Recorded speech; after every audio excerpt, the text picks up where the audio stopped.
In this video tutorial we are going to learn how to use lock constraint.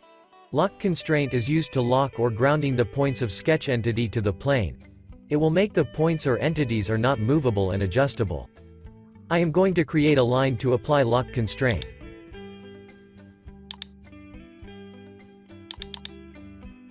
Click the line start point and drag to move. It is movable before applying lock constraint. The line endpoint also. Now I am going to apply lock constraint. Click the line start point. To select it, move the mouse to click the lock constraint. The line start point becomes darker. It is indicated the line start point is locked. I click the line start point and drag to move, but it is not movable because the lock constraint is applied. Click the line end point and click lock constraint. The line end point is darker. I click and try to move.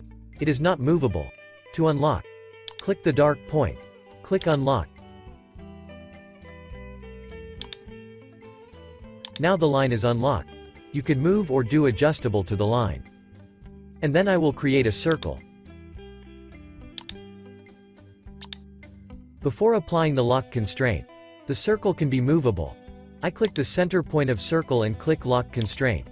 Now the circle center point is locked, or lock constraint is applied. It is not movable. To unlock the circle center point, click on it. Click unlock. Now the circle is movable.